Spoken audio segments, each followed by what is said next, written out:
Olympics. Olympics. Pag napapanood natin sa telebisyon o sa cellphone, wow, nakaka-proud. Yung tipong pakiramdam natin, parang ang dali-dali lang. O baka para sa iba, ang hirap-hirap.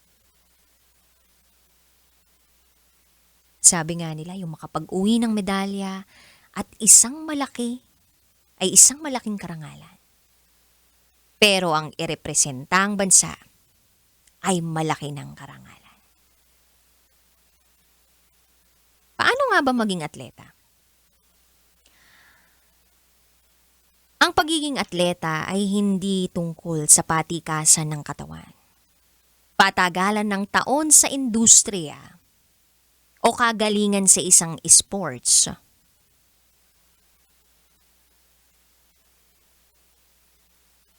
Nagiging atleta ka kung nagtataglay ka ng karakter.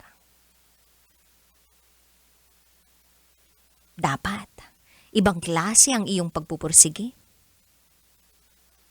Hindi po pwede sa'yo yung pwede na.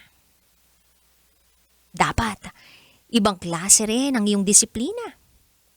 Yung tipong hindi mo na kailangan pang paalalahanan sa takdang oras ng training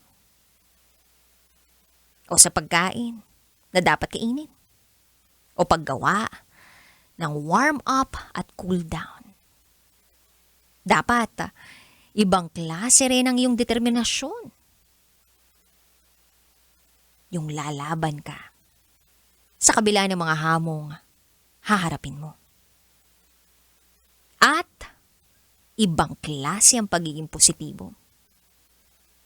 Naniniwala ang isang atleta na kahit anong mangyari,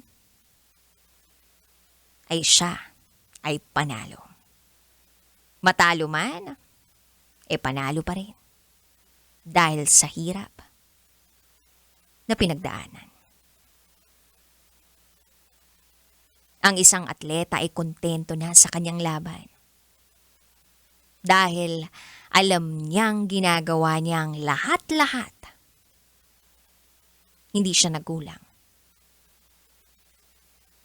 Patunay na hindi kailanman magiging sukatan ang mga medalya, tagal sa serbisyo at husay upang maturing na isang magaling na atleta, kundi katangi ang taglay na bubuo sa tunay na kahulugan ng isang atleta.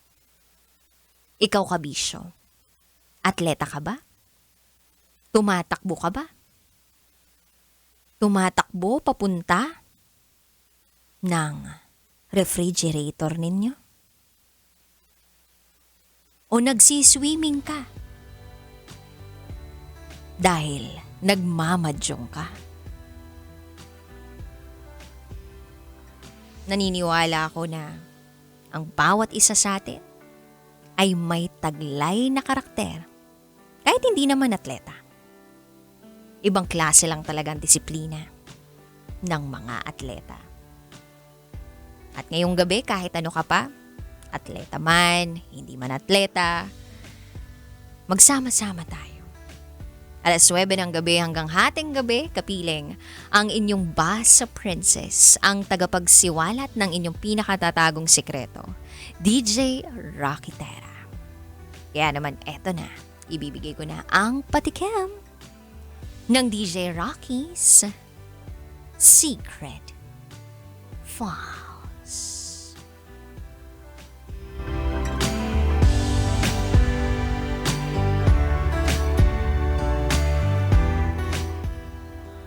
Mali ang mahalin ko pa siya dahil may asawa na siya at magkakababy na sila. Oo naman, lalo na kung pamilyadong tao na. Abangan mo yan sa aking pagbabalik, kasama mo si DJ Rocky and you are listening here sa stasyong number 1, 90.7 Love Radio. Kailangan pa bang i-memorize yan? Basic. Up next is DJ Rocky's Secret Files. Sinira ng tatay ko ang pagkababae ko. Siya! May secret affair kami ng office mate ko. Hindi ko matigilan kasi sobrang galing niya sa... Rocky's Secret Files. Secret Files. It's the kind of bleep you never knew existed. Kunwari inosente pero boy naman pala. Rocky's Secret Files. Secret Files. Kailangan pa bang i-memorize yan? Love Radio. Basic!